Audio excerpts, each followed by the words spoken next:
Hey everyone, welcome to BrickVault. Today is another LEGO Top 10 MOCs of the Week episode where I show you guys the coolest custom creations I happen to see people building in LEGO throughout this last week. Check out the links in the description below if you want to see the builders that I'm featuring in this episode. And also, there is a link to our web store, www.brickvault.toys, for custom building LEGO instructions. This week, the design that came out in the web store comes from the builder Lucas, and it is the Batmobile from The Batman, that movie that has not yet been released as of the making of this episode. There's some really advanced building techniques thrown in here to make the model feel extremely accurate. It's pretty darn sturdy, and if you want to see the full designer video on that, I've also left a link in the description below. Now let's jump into some honorable mentions before the top 10. Ideas has had a Star Wars building contest, so here's a couple of my favorites. From the designer B3AR, this is the tie, and here you can see Santa's head on either of the wings on the outside with some nice extra bits of Christmas detailing thrown in and around the entire model. I also really like this one from Sock117. This is Merry Sithmas. The black Christmas tree that looks sort of like Vader's castle is awesome. That snow trooper ice skating on lava, that's pretty interesting. Maybe it's blood, I don't know. And then the tie sleigh with the AT-AT reindeer is probably my favorite bit overall. Anyway, let's move down from Dan Co. This is Kabuki Mask. It looks really intimidating and maybe even edible. It's made with hot dog pieces and a lobster. Bart Dedoblier has the best title, I think, out of the entire week. This is Beginner Guide to Adventuring. Be sure she's into you. It's kind of an interesting creative take on saving the maiden from the tower. It seems to be a mushroom tower that is alive and deadly. Force of Bricks built a spiral hill from the Nightmare Before Christmas. Looks really darn good. And Cohen Zwanenberg has the Warp Wing Fighter. This is a classic example of taking Star Wars and mixing it with an old LEGO theme. It works really well here. And Koala Yummies did a pretty awesome meme with LEGO bricks. From Eric Trax, this is Krone Big X770. There are some amazing details thrown in here. Personally, I love all those little lime green tooth pieces on the treads in the front. And then Nathan Smith made this amazing shot called Defense of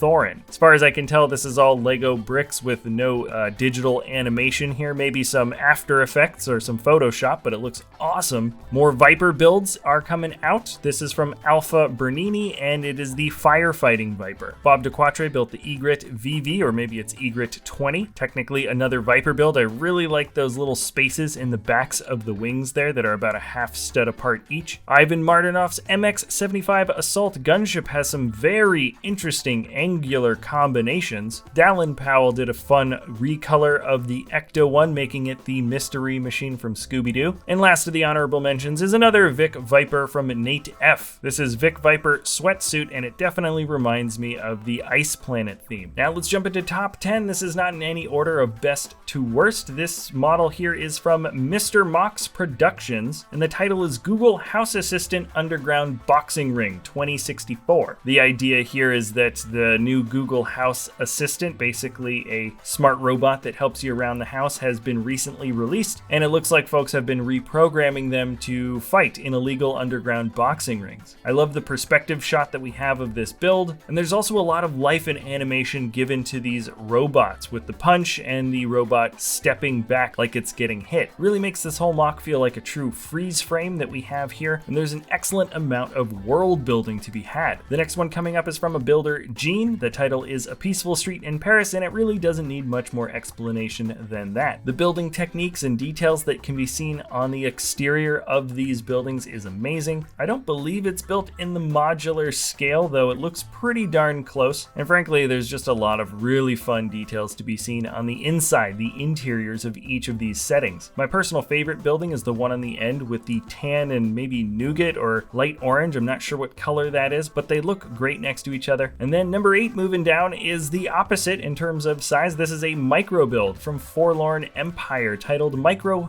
Ping Pong. You can see he managed to get the white edges, the white lines on the outsides of ping pong tables to be captured by that window piece. And I guess this builder just knows about a lot of ping pong tables that are just out and about, whether it's in the park or the courtyard or at a campground. And there's some really fun micro details to be had here in these little scenes. Number 7, this is from a builder, Rebla, and the title is SDKFZ 139 Martyr 3. Essentially, it's a very small tank, or it's it's a very small treaded artillery machine. Maybe that's more accurate, but essentially we just have some amazing angles put together that helps flesh out this tan, most likely World War II era vehicle. I really enjoy the techniques used here to create a lot of the details, and he's certainly my favorite tank builder in tan. Now we're jumping over to a massive model from Ben Arkley, and I looked around. I don't know if I can find an official title for this build, but we essentially have an extremely advanced builder that really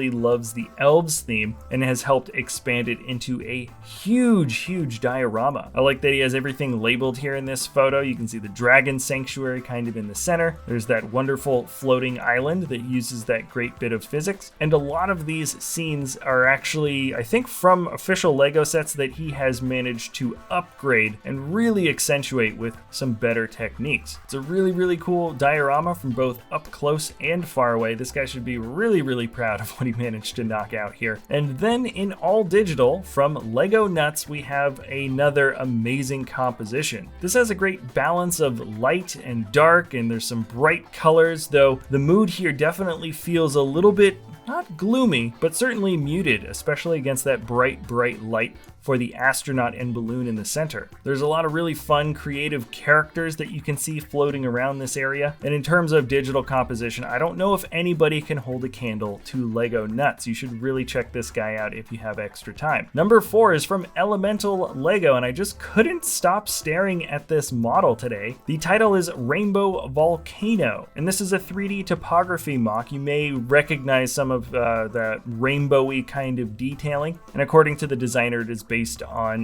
Mount Rainier in Washington State. The different colored layers represent different heights of elevation, and they pop extremely well contrasting with each other. This is a really cool idea. Now that I see it, I'm surprised nobody's tried to knock something out like this in the past before. It just seems like such a cool composition. The juxtaposition of harsher angles and rounded areas also pops out really well from afar. And now we're jumping over to build number 3 from Blake Foster. This is the Chaser High Performance Tactical Viper. Yet another Viper build, but this is by far my favorite of the week. Just look closely at all the different angles that are intersecting at extremely close degrees. I love the little orange highlights that pop out between the light bluish gray squares and cheese pieces. Also, the slightly thicker veins of light bluish gray that cut through the body have a way of making this ship feel extremely beefy and also technical in a way that doesn't really make you think that you're looking at a Lego model at all in the first place. I mean, just look at the stand. This guy really went above and beyond when it came to the detailing for this ship. And I don't know, there's just something about it, but this might be one of my favorite spaceship designs of the year 2020. From Marcus, 1984-04-20, this is the Crow Knight Outpost. It probably goes without saying, but the castle design is absolutely excellent, and the styling for the stone here